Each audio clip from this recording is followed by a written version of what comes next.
Ni kitab Fathul Mu'in, muka surat 227. Petok atas sekali. Qala al-muallifu rahimahullahu ta'ala wa nafa'ana bi'ulumihi amin.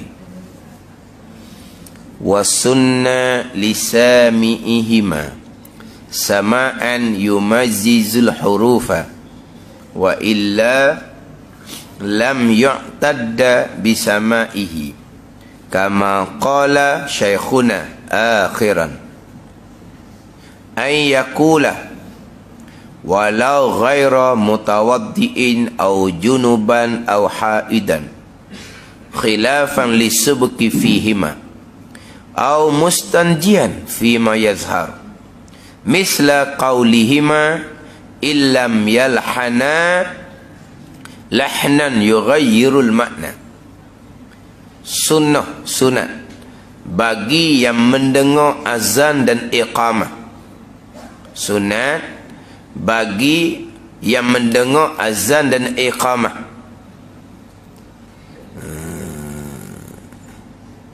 Lepas tu kita dalam hak Arab tu ada kurungan. Dia hak Jawi tu dia tak ada wak kurungan dong. Dia tak ada wak kurungan. Kalau kurungannya walisami ihma an yaqula, dan sunat bagi orang yang mendengar azan dan iqamah bahawa berkata ia, bahawa menjawab ia. Walau ghairu mutawaddi'in, walaupun orang yang mendengar tu tidak berwudu. Menjawab misla qaulihima bawah tu, seumpama kata orang yang azan dan orang yang iqamah. Di situ sunat bagi orang azan dan bagi orang yang mendengar orang azan dan iqamah, sunat dia menjawab sebagaimana yang dikatakan oleh muazzin, orang bang, dan mukim, orang iqamah. Mana orang azan kata Allahu Akbar, Allahu Akbar, kita pun jawab Allahu Akbar, Allahu Akbar. Muazzin, mukim, orang azan, orang iqamah kata asyhadu an la ilaha illallah, kita pun jawab dengan asyhadu an la ilaha illallah. Melainkan depan tu surat 228 tu. 228 dan kurungan tu. Illa fi hay'alatan, melainkan ketika hayya 'alas salah dan hayya 'alal falah. Jadi kecualilah itu pula. Dan juga melainkan ketika as-salatu khairum minan naum, dan juga melainkan ketika qad qamatis salah. Tiga tu je. Hak jawabnya tak sama dengan apa yang dikata oleh orang yang azan dan juga orang yang iqamah. Hak lain-lain sama. Sunnah bagi orang yang mendengar azan dan iqamah. Tadilah menjawab seumpama tu. Yang mendengar mana ni? Sebab kita terdahulu bicara orang yang azan, bicara orang yang iqamah. Kemudian syarat azan iqamah yang disunatkan ketika orang tu azan dan orang tu iqamah. Sekarang nak cerita hak tukang dengar pula ni. Nak cerita pula hak yang mendengar azan dan iqamah. Jadi sunat bagi orang yang mendengar azan dan iqamah, mendengar hak macam mana ni? Dengan pendengaran yang sampai dapat memahamkan dan membezakan huruf-huruf. Dia terjemah gitu je. Jadi orang mendengar azan dan iqamah ni akan mendengar yang boleh membezakan huruf yang nyata. Padahal yang nyata. Bukan dengar sayuk-sayuk, jelas tak jelas, bukan ni. Dengar akan sebagai dengar yang boleh membezakan huruf. Nyatalah Allahu Akbar, nyata. Kalau memang bunyi tu, bunyi speaker gitu jauh-jauh tu, orang bang tu, tapi tak nyata sebutan. Sebab apa? Sebab jauh sangat contohnya. tu tak sunat jawab. Tapi dia akan cerita di hadapan tu. Hak ni dengar hak nyata huruf. Dengar hak nyata huruf. Kalau tidak seperti ini dia kata, wa illa jikalau tidak seperti ini. Makna apa ni? Jikalau tidak mendengar akan sebagai dengar yang boleh membezakan huruf. Dengar tak nyata.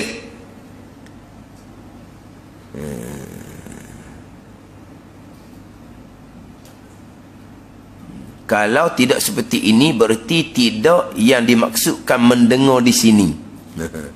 Maknanya kalau dengar nyata huruf lam yuqtada bisama'i, tidak dikira dengar tu. Dia tak kira dengar pada ni.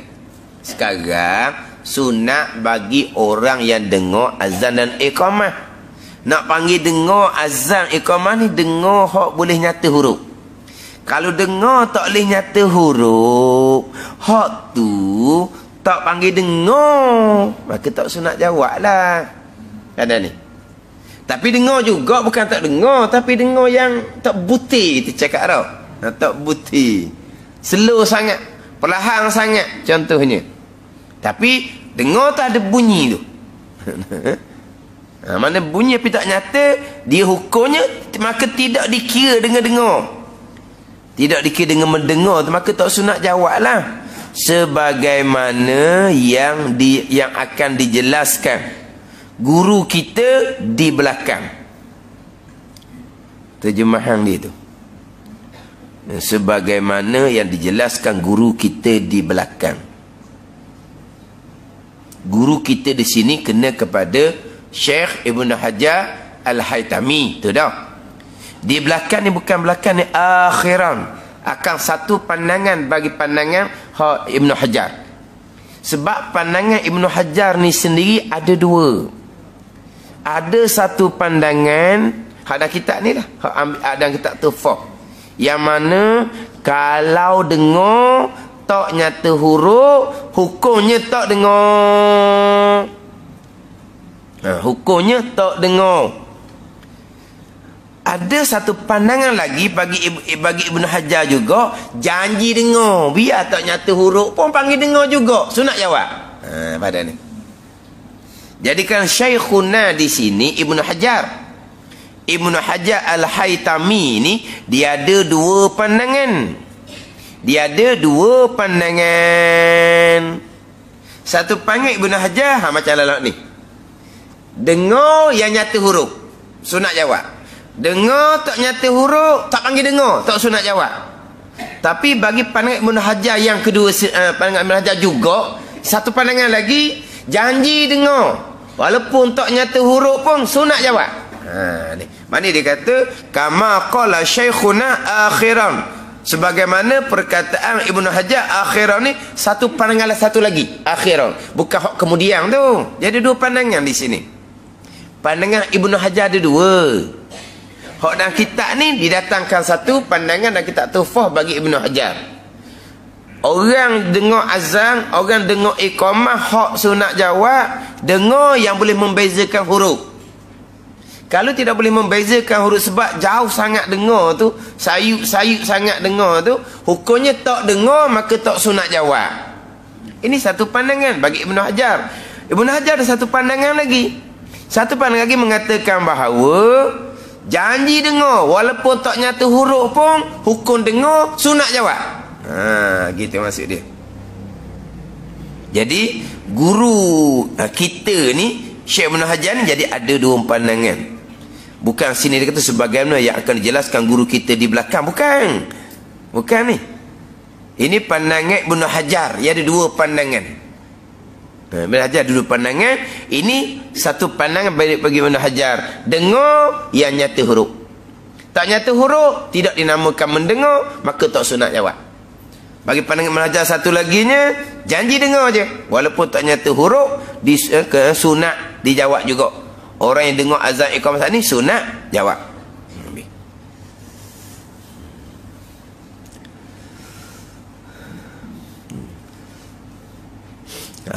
Sunat bagi yang mendengar azan dan iqamah agar ikut mengucapkan.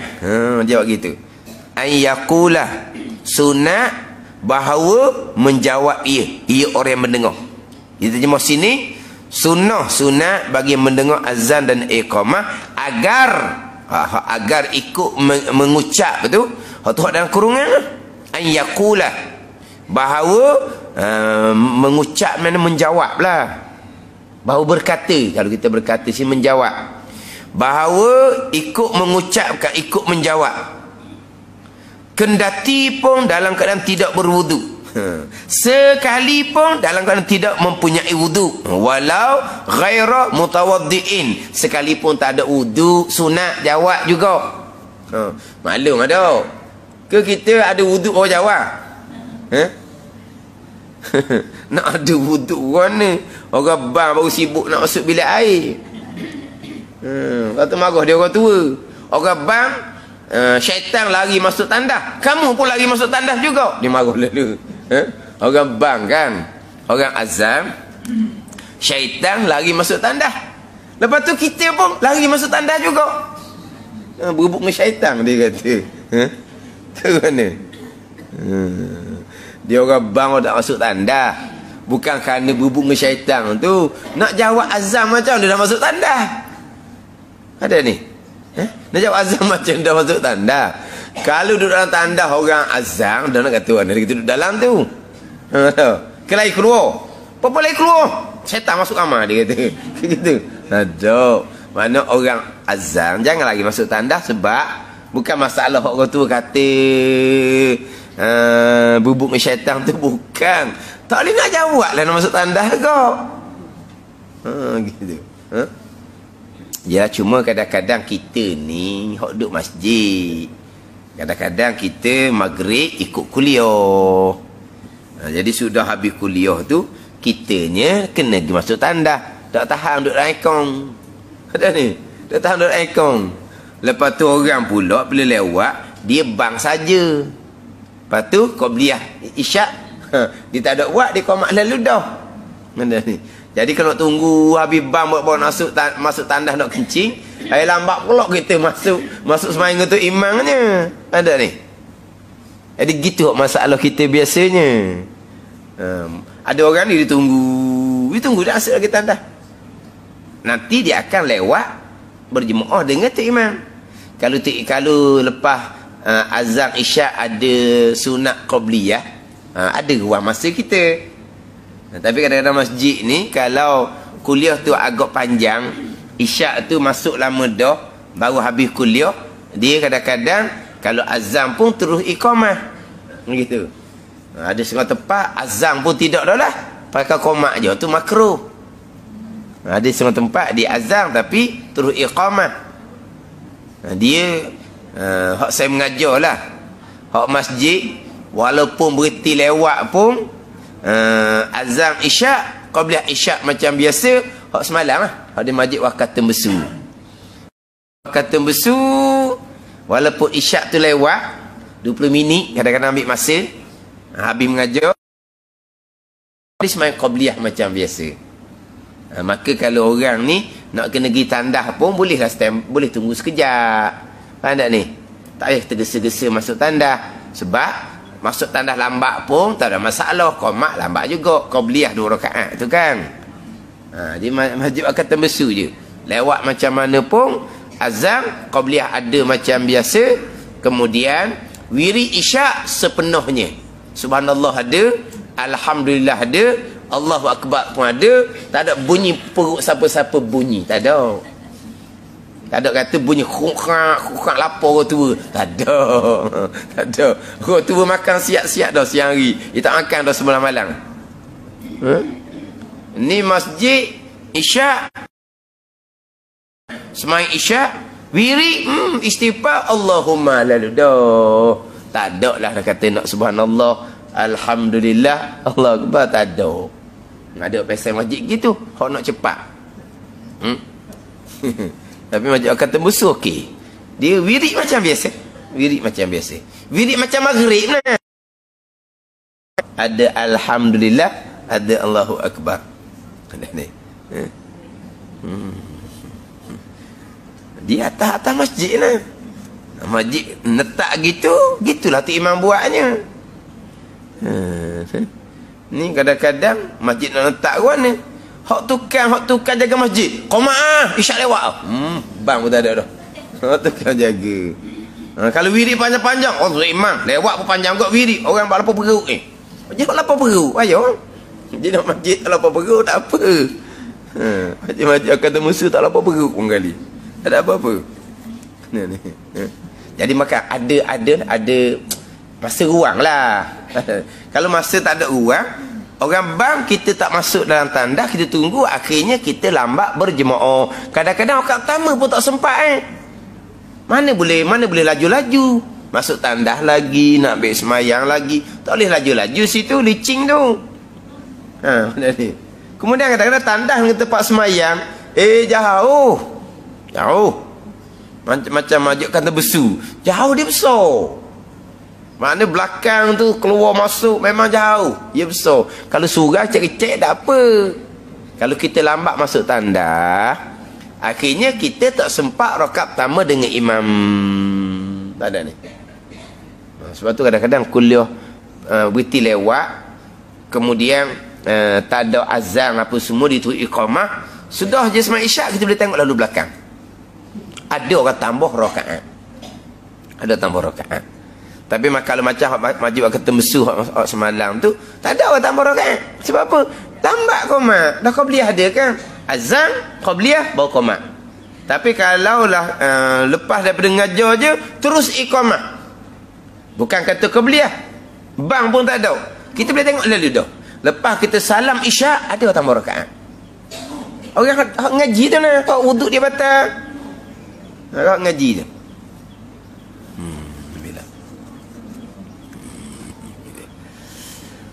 Jadi disunatkan agar ikut mengucap, menjawab.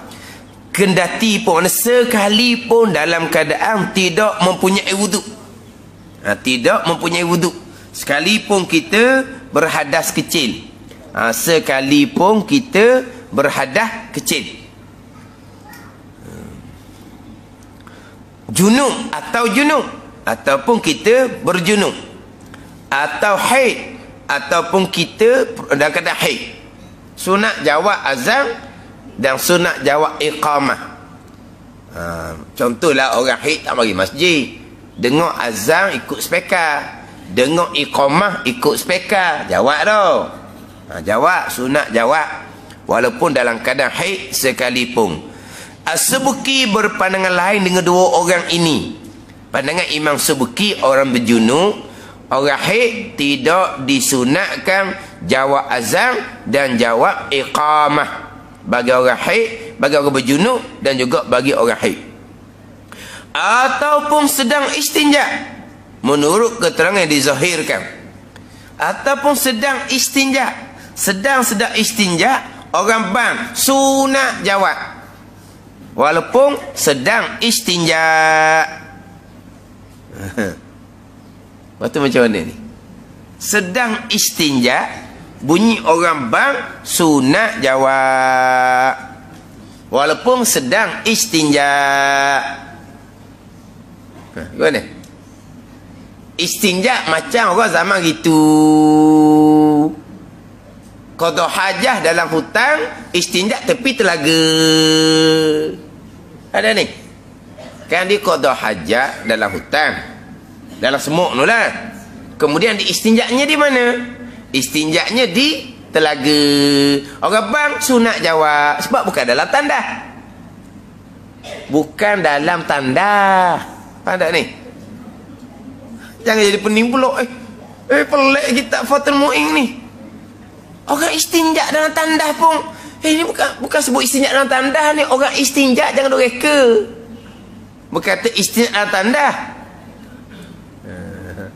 Hak makruh jawab ketika qada hajah, bukan ketika istinjak. Qada hajah dia dalam semuk tengah qada hajah. Bunyi rebang, makruh jawab. Dia jawab pula.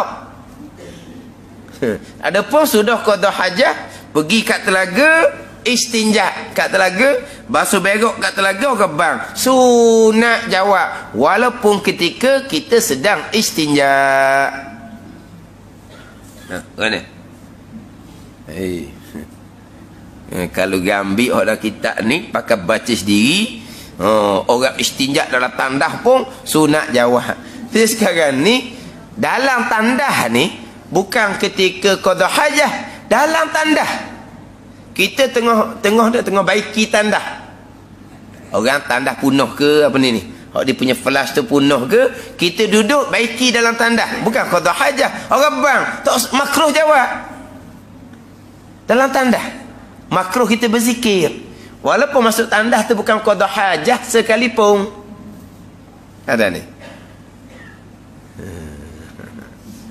Ataupun ketika qada hajah walaupun qada hajah bukan dalam tandah makruh juga. Ataupun dalam tandah walaupun bukan qada hajah makruh jawab sebab tempat. Adapun semata-mata sedang istinja, tu sunat jawab.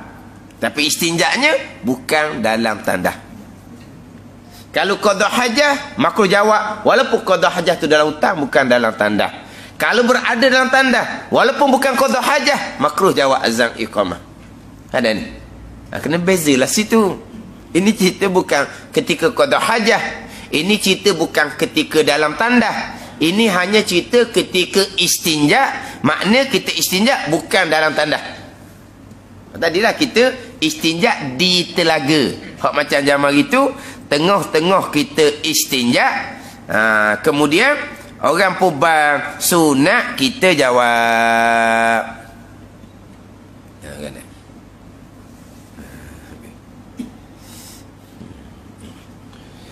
Orang zaman itu istinja bukan tepi telaga dok. Dia ada pulak kan? Macam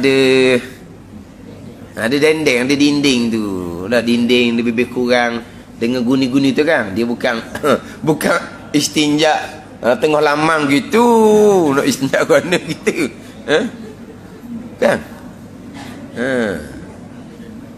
Dia ada ni, dia ada tepi tu macam ada dendeng sikit kan.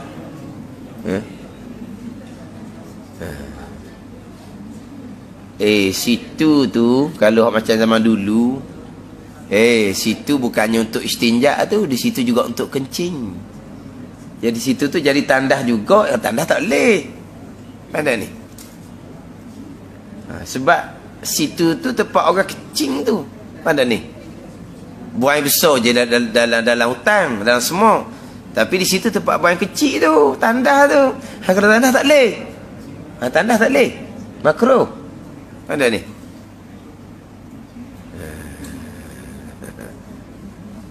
Ni mana istinja bukanlah tanda.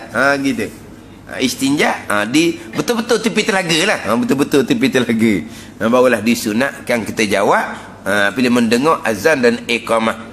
Menjawab ni seperti ucapan azan dan iqamah. Kita jawab sebagaimana hak Tok Bilal kata dan orang iqamah kata. Sunat jawab seperti yang dikatakan oleh Bilal dan orang iqamah ni, bila ternyata dalam ucapan ini tidak terjadi, dia panggil apa? Dia lahnun tu, lahan. Tapi dia je dengan LACHN. Jadi lunch pula. Lunch makan tengah hari tak apa dia. Ke apa tu? Lunch apa?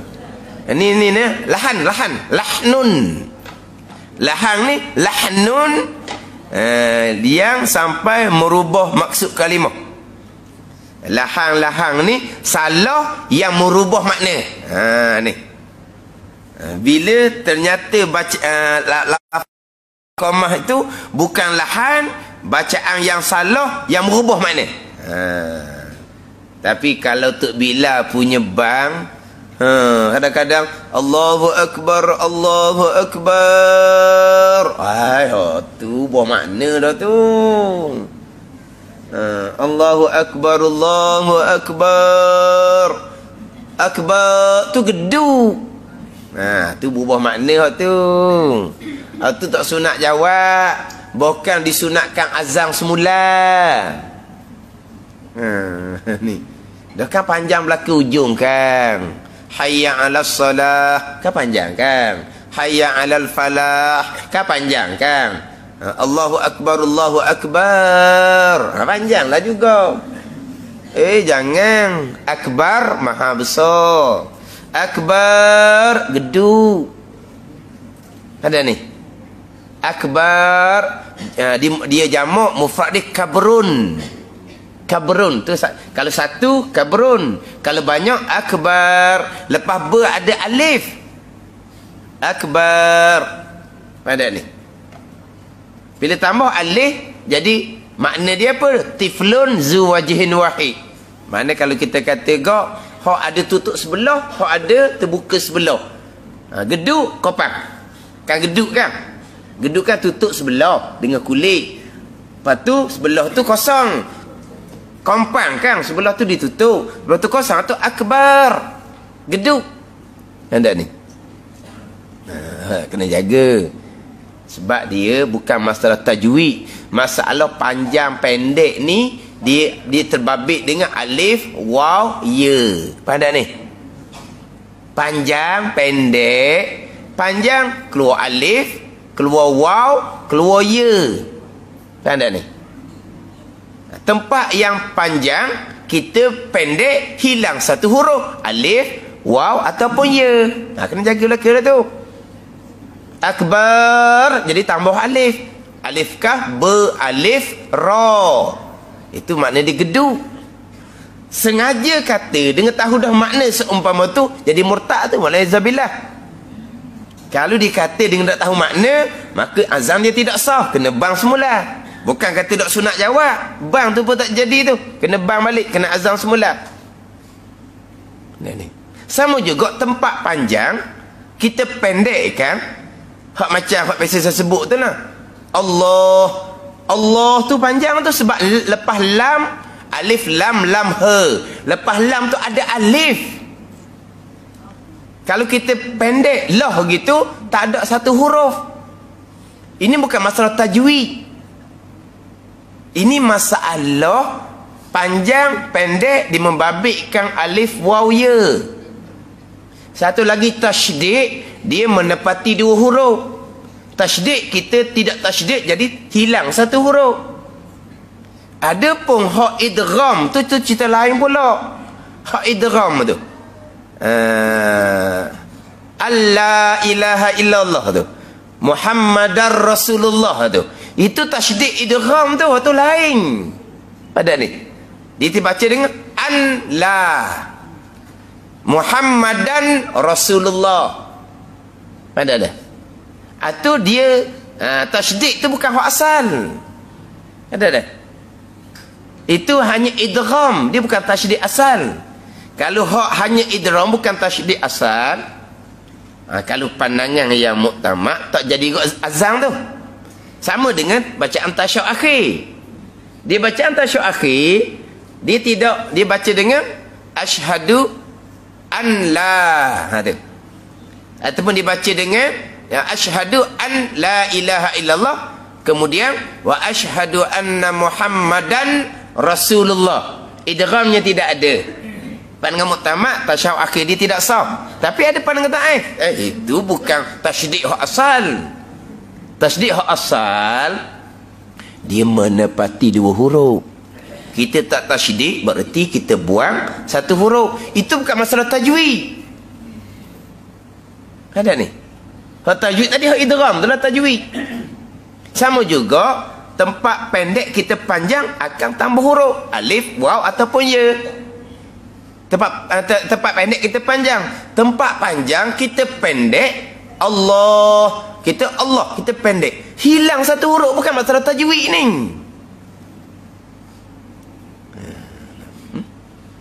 Dalam kitab Buruyah Al-Mutarsyidin tidak sah zikir, bahkan tidak sah yamin, tidak sah sumpah. Wallahi, itu sumpah. Wallahi. Jadi apa? Wallah tu pendek. Nak sebut saya tak anda nak sebut tu. Dia wallahi. Panjanglah lam yang kedua tu. Dia pendek. Yamin dia, sumpah dia tak jadi. Sebab apa? Sebab hilang satu huruf. Sudah berubah makna. Ni kena jaga sikit sini. Hidup bahaya. Itu tajwid. Ni bukan hukum tajwid ni. Ini membabitkan alif, waw, ya. Tempat pendek kita panjang, tambah satu huruf. Tempat panjang, ada alif, waw, ya, kita pendek, hilang satu huruf. Tempat tasydid, kita baca takhfif tanpa tasydid, hilang satu huruf. Sebab tasydid, dia menepati dua huruf. Ada ni. Satu huruf mati, satu huruf hidup. Dia tasydid menepati dua huruf. Idgham, itu cerita lain pula, itu tajwid. Ada ni. Jadi kalau kata akbar, lepas ber ada alif. Sebab dia panjang.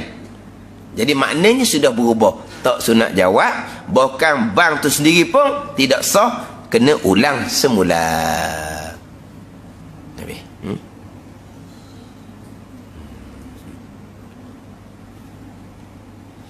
Dia hak Allah tu sendiri. Saya mengaji dengan arwah Tok Guru saya Baba Najmuddin kerana sentiasa Tok Guru peringat. Ni orang kita ngaji dengan Tok Guru. Orang hak dia ngaji dengan orang mana-mana tu kau pandai dia lah. Pada ni. Kalau kita tengok dalam pengajian Tok Guru lain pun sama je. Allah kena jaga sebab di situ lepas lam ada alif. Pada ni. Lepas lam ada alif. Dia Allah ni daripada ilah asalnya. Ilahun. Dia berubah-ubah, lima kali berubah jadi Allah. Pada ni asalnya ilahun. Ilahun. Dia ada alif lepas lam tu, ilahun. Pada ni yang kita panggil apa? Patah-patah atas tu. Patah tasydid tu kan ada catek, itu tu alif. Kita pendek, kita buang satu huruf. Kita bukan bicara bab hukum tajwid, bukan. Ni orang ni silap faham. Bicara hukum tajwid lain. Macam idgham tu hukum tajwid. Ni dah ni bukan hukum tajwid. Ini berkaitan dengan satu huruf. Kalau macam kita baca dengan kita sebut dengan qala. Kita boleh baca dengan qala, tak jadi gitu. Qala, qaf alif lam. Yaqulu, ya qaf waw lam. Qila, qaf ya lam. Kita boleh baca dengan qila. Kita baca qila. Sebab apa? Kalau kita baca qila, bukan tak ada ya di selepas qaf. Ni contoh bahasa Arab. Bukan tajwid, ni bukan cerita tajwid. Cerita panjang pendek. Panjang keluar alif waw ya. Kalau hak panjang kita pendek, hilang alif waw ya. Kena jaga tu. Tiba-tiba tepat tu akbar. Keluar alif lepas ber. Itu berubah makna, tak sunat jawab, bahkan kena bang semula. Fayati bi kulli kalimatin akiba fagharihi minha hatta tarji' wa illam yasma'hu. Wallahu a'lam. Bismillahirrahmanirrahim. Alhamdulillahi rabbil alamin. Wassalatu wassalamu ala sayyidil mursalin wa ala alihi wa sahbihi ajma'in. Allahumma aftah alaina futuhal arifin. Allahumma allimna ilma akdamin wa fahimna famasabikin warzuqna ruqat talibin. Allahumma zidna ilman wa alhiqna bis salihin. Wa sallallahu ala sayyidina Muhammadin wa ala alihi walhamdulillah.